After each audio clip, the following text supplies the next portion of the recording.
Hello दोस्तों, नमस्कार। आप सभी का स्टडी अड्डा परिवार में हार्दिक स्वागत है। दोस्तों, आज हम आपके लिए लेकर आए हैं 10 इम्पोर्टेंट करंट अफेयर के प्रश्न जो आगामी सभी प्रतियोगी परीक्षाओं के लिए अत्यंत महत्वपूर्ण साबित होंगे। तो दोस्तों, प्रश्नों की तरफ बढ़ने से पहले आपको बता दें, अगर आप चैनल पे पहली बार विजिट किए हो तो चैनल को सब्सक्राइब ज़रूर कर ले, बेल आइकन को प्रेस कर ले, जिससे कि आपको आने वाले सभी वीडियो के नोटिफिकेशन मिलते रहें। बिना टाइम वेस्ट किए दोस्तों, हम अपने पहले क्वेश्चन की ओर बढ़ते हैं। आज की श्रृंखला का अपना पहला प्रश्न है, पेट्रोलियम निर्यातक देशों के संगठन ओपीईसी के महासचिव का 6 जुलाई 2022 को निधन हो गया। तो इनमें से कौन है? सुलेमान रईस, नबी अहमद, मोहम्मद बरकिंडो, सलमान नकवी। तो इसका राइट आंसर क्या हो जाएगा? Option C, Mohammad Barkindo. इससे संबंधित कुछ इम्पोर्टेंट बिंदु है जिन पे हम चर्चा करने वाले हैं। पेट्रोलियम निर्यातक देशों के संगठन ओपीईसी के महासचिव मोहम्मद बरकिंडो का 6 जुलाई 2022 को निधन हो गया। बरकिंडो जो 63 वर्ष के थे का ओपीईसी के महासचिव के रूप में कार्यकाल 6 साल के बाद जुलाई 2022 के अंत में समाप्त होने वाला था। अगस्त 2022 में उन्हें कुवैत के हेतम अल घिस द्वारा प्रतिस्थापित किया जाना था। बरकिंडो ने 1982 में नाइजीरिया खनन निगम के साथ अपना कैरियर की शुरुआत की। पेट्रोलियम निर्यातक देशों का संगठन ओपीईसी के बारे में कुछ महत्वपूर्ण बिंदु है। इसका मुख्यालय है वियना, ऑस्ट्रिया में। इसकी स्थापना सितंबर 1960 में बगदाद, इराक में हुई। इसके संस्थापक हैं जुआन पाब्लो पेरेंज, अल्फोजो अब्दुल्ला तारिकी। तो दोस्तों, अब नेक्स्ट क्वेश्चन की ओर बढ़ते हैं। क्वेश्चन नंबर 2 है, जुलाई 2022 को केंद्रीय पर्यावरण मंत्री भूपेंद्र यादव ने किस शहर में हरियाली महोत्सव का शुभारंभ किया? तो ऑप्शन है भोपाल, ग्वालियर, इंदौर, नई दिल्ली। तो इसका राइट आंसर क्या हो जाएगा दोस्तों? नई दिल्ली, ऑप्शन डी। इससे संबंधित इम्पोर्टेंट बिंदु पे चर्चा करते हैं। केंद्रीय पर्यावरण, वन और जलवायु परिवर्तन मंत्री भूपेंद्र यादव ने 8 जुलाई 2022 को नई दिल्ली में हरियाली महोत्सव वृक्ष महोत्सव का शुभारंभ किया। यह कार्यक्रम वर्तमान और आने वाली पीढ़ियों हेतु हमारे पर्यावरण की रक्षा के लिए पेड़ों के महत्व के बारे में जागरूकता पैदा करने के लिए आयोजित किया गया था। इस महोत्सव में देश भर के 75 शहरी वन क्षेत्रों में 75 पौधे लगाना शामिल है। दोस्तों, इन सभी बिंदुओं को आप नोट करते जाना, जिससे कि आपको याद रह सके। ये सभी आगामी सभी प्रतियोगी परीक्षाओं के लिए अत्यंत महत्वपूर्ण है, इसलिए हमने इन बिंदुओं के साथ आपको समझाने की प्रयास किया है। दोस्तों, नेक्स्ट क्वेश्चन की ओर बढ़ते हैं।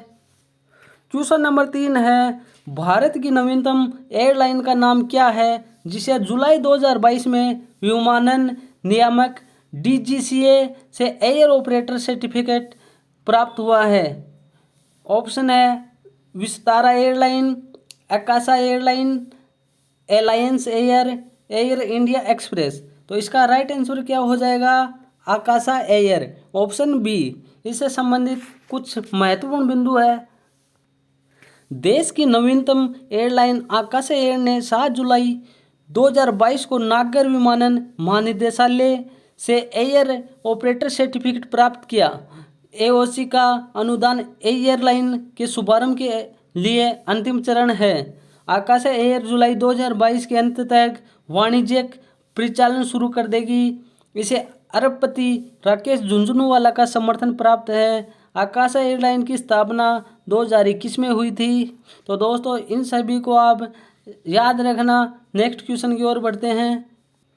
आज की इस महत्वपूर्ण श्रृंखला का क्वेश्चन नंबर 4 है, किस शहर में प्रधानमंत्री नरेंद्र मोदी ने जुलाई 2022 में अक्षय पात्र फाउंडेशन की नई मध्याह्न भोजन रसोई का उद्घाटन किया?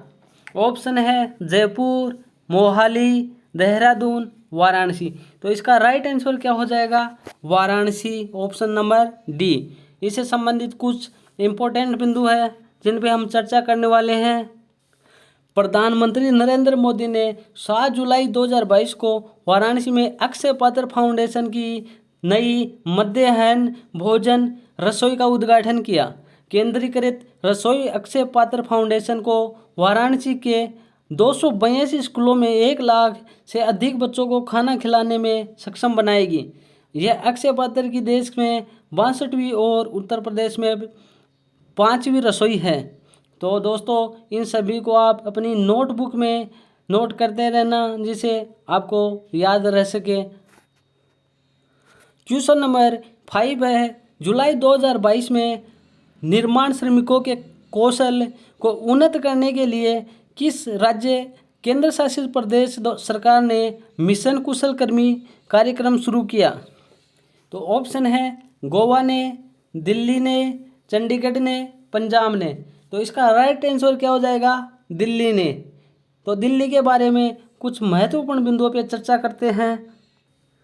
दिल्ली सरकार ने 6 जुलाई 2022 को निर्माण श्रमिकों के कौशल को उन्नत करने के लिए मिशन कुशल कर्मी कार्यक्रम की शुरुआत की। कार्यक्रम की शुरुआत दिल्ली के उप मुख्यमंत्री मनीष सिसोदिया ने की। इस कार्यक्रम का उद्देश्य निर्माण श्रमिकों को कार्य के दौरान कौशल विकास प्रशिक्षण प्रदान करना है।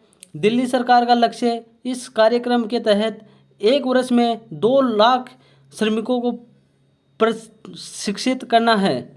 दोस्तों एक बार हम दिल्ली के बारे में थोड़ी चर्चा कर लेते हैं।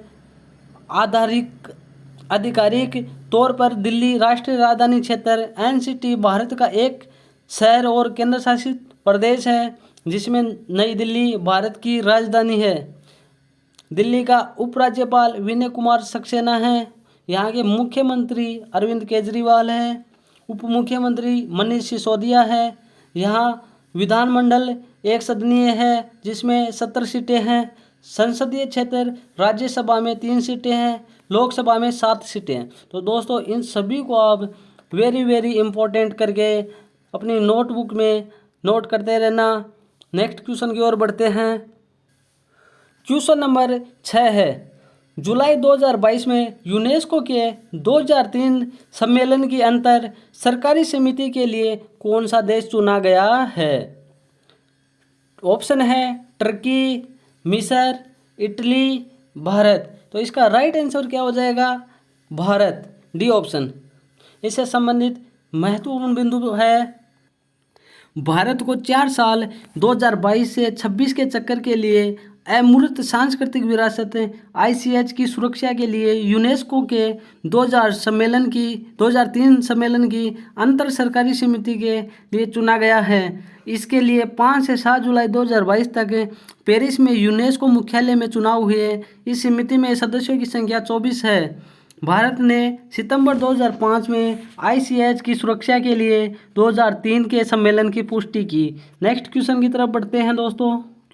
क्वेश्चन नंबर 7 है, पश्चिमी बंगाल और किस राज्य की सरकारों ने जुलाई 2022 में पर्यटकों को दोनों राज्यों के बीच आसानी से यात्रा करने में मदद करने के लिए एक समझौते पर हस्ताक्षर किए? तो कौन से राज्य हैं? सिक्किम, असम, उड़ीसा, झारखंड। तो इसका राइट आंसर हो जाएगा सिक्किम, ए ऑप्शन। इससे संबंधित कुछ बिंदुओं पर चर्चा करते हैं।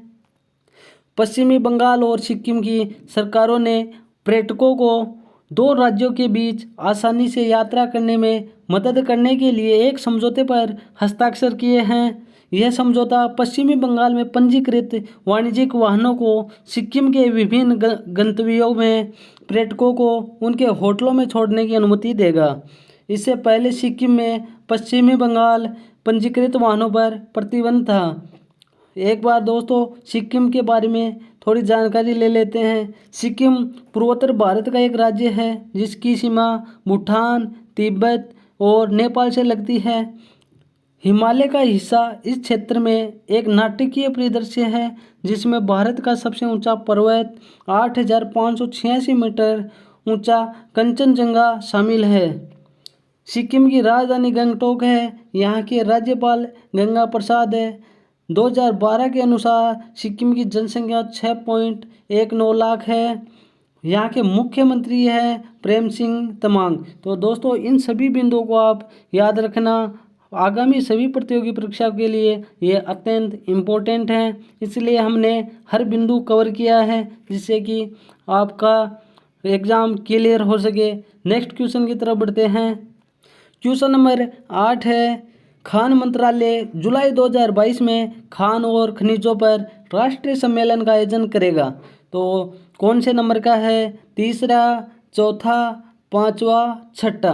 तो इसका राइट आंसर क्या हो जाएगा? इसका ऑप्शन डी राइट आंसर हो जाएगा, छठा। इससे भी संबंधित कुछ महत्वपूर्ण बिंदु ऐड किए हमने, उन पर चर्चा करते हैं। खान मंत्रालय 12 जुलाई 2022 को खान और खनिजों पर छठे राष्ट्रीय सम्मेलन का आयोजन करेगा। कॉन्क्लेव के कुछ मुख्य आकर्षण में खनन के क्षेत्र में सर्वश्रेष्ठ प्रदर्शन करने वाले राज्यों को राष्ट्रीय स्तर के पुरस्कार, राष्ट्रीय खनिज विकास पुरस्कार प्रदान करना, खनन टेनमेंट सिस्टम के 3 मॉड्यूल का शुभारंभ वर्ष 2020-21 के लिए 5 स्टार रेटेड खानों के लिए पुरस्कार आदि शामिल है। तो दोस्तों, आपको क्लास कैसी लग रही है कमेंट करके ज़रूर बताना, और लाइक करना, अपने दोस्तों तक शेयर ज़रूर करना, जिससे कि हमें मोटिवेशन मिले और हम आपके लिए नए नए वीडियो लेकर आए हैं जिससे आपको फ़ायदा हो। नेक्स्ट क्वेश्चन की ओर बढ़ते हैं दोस्तों। क्वेश्चन नंबर 9 है, खिलाड़ियों को नगद पुरस्कार, राष्ट्रीय कल्याण और पेंशन की संशोधित योजनाएं किसने शुरू की? ऑप्शन है अनुराग ठाकुर, प्रेम कुमार धूमल, निर्मला सीतारमण, नितिन गडकरी। तो इसका राइट आंसर क्या हो जाएगा? इसका राइट आंसर हो जाएगा अनुराग ठाकुर, ऑप्शन ए। दोस्तों, हमने हर प्रश्न के साथ इम्पोर्टेंट बिंदु ऐड की है जिसे आप उसके बारे में विस्तार से जानकारी प्राप्त कर सको। तो दोस्तों, इसके महत्वपूर्ण बिंदु पर चर्चा कर लेते हैं। केंद्रीय युवा मामले और खेल मंत्री अनुराग ठाकुर ने खिलाड़ियों को नगद पुरस्कार, राष्ट्रीय कल्याण और पेंशन की संशोधित योजनाओं की शुरुआत की है। उन्होंने नई दिल्ली में खेल विभाग और राष्ट्रीय खेल विकास कोष वेबसाइट की योजनाओं के लिए वेब पोर्टल भी लॉन्च किया है। ये संशोधित योजनाएं रिकॉर्ड समय में खिलाड़ियों को लाभ देने के लिए अधिक पारदर्शिता और जवाबदेही प्रदान करेगी। तो दोस्तों, नेक्स्ट क्वेश्चन की ओर बढ़ते हैं। क्वेश्चन नंबर 10 है, भारत में टीबी को खत्म करने के उद्देश्य से केंद्रीय स्वास्थ्य मंत्रालय ने निम्नलिखित में से किसके साथ समझौता ज्ञापन पर हस्ताक्षर किए हैं? ऑप्शन है महिला एवं बाल विकास मंत्रालय, पंचायती राज मंत्रालय, जनजातीय मामलों के मंत्रालय, आवास और शहरी मामलों के मंत्रालय। तो इसका राइट आंसर क्या हो जाएगा? इसका राइट आंसर हो जाएगा पंचायती राज मंत्रालय, ऑप्शन बी। इसे संबंधित भी हम इम्पोर्टेंट बिंदु पे चर्चा करते हैं। केंद्रीय स्वास्थ्य मंत्रालय और पंचायती राज मंत्रालय ने भारत में टीबी को खत्म करने के उद्देश्य से एक समझौता ज्ञापन पर हस्ताक्षर किए हैं। समझौता ज्ञापन 2025 तक भारत में टीबी को खत्म करने के प्रधानमंत्री के महत्वाकांक्षी लक्ष्य को प्राप्त करने के उद्देश्य से अंतर मंत्रालयीय सहयोग और रणनीतिक साझेदारी बनाएगा। यह टीबी मुक्त भारत अभियान के उद्देश्य को और लक्ष्य को प्राप्त करने के लिए एक मील का पत्थर के रूप में साबित काम करेगा। दोस्तों, आज की श्रृंखला का प्रश्न नंबर 11 है, टेस्ला के सीईओ एलोन मस्क किसको खरीदने के लिए अपने $44 बिलियन के सौदे को समाप्त कर रहे हैं, क्योंकि सोशल मीडिया कंपनी ने विलय समझौते के कई प्रावधानों का उल्लंघन किया था। तो इनमें कौन सा है? फेसबुक ने, टेगर्ड ने, गुडरीड्स ने, ट्विटर ने। तो इसका राइट आंसर क्या हो जाएगा? ट्विटर ने, ऑप्शन डी। इसे एलोन मस्क के बारे में कुछ बिंदु पे चर्चा करते हैं। टेस्ला के सीईओ एलोन मस्क ट्विटर को खरीदने के लिए अपने $44 बिलियन के सौदे को समाप्त कर रहे हैं, क्योंकि सोशल मीडिया कंपनी ने विलय समझौते के कई प्रावधानों का उल्लंघन किया था। ट्विटर मंच पर नकली या स्पैम खातों की जानकारी के लिए कई अनुरोधों का जवाब देने में विफल रहा या मना कर दिया, जो कंपनी के व्यावसायिक प्रदर्शन के लिए मौलिक है। ट्विटर ने उच्च पदस्थ अधिकारियों और प्रतिभा ग्रहण टीम के 1/3 को निकाल दिया। अपने वर्तमान व्यावसायिक संगठन के भौतिक घटकों को काफ़ी हद तक बरकरार रखने के लिए ट्विटर के दायित्व का उल्लंघन किया। तो दोस्तों, आपको क्लास कैसी लग रही है कमेंट करके ज़रूर बताना। वीडियो को लाइक करना, अपने दोस्तों तक शेयर करना। अगर चैनल पे पहली बार विजिट किए हो तो चैनल को सब्सक्राइब करना, बेल आइकन को प्रेस कर लेना, जिससे आपको वीडियो का नोटिफिकेशन मिलता रहे। यही वीडियो अगर आप फेसबुक पेज पर देख रहे हो तो फेसबुक पेज को फॉलो करना, लाइक करना। दोस्तों, आज का ये हमारा लास्ट क्वेश्चन था। मिलते हैं दोस्तों नेक्स्ट क्लास में। जय हिंद, जय भारत।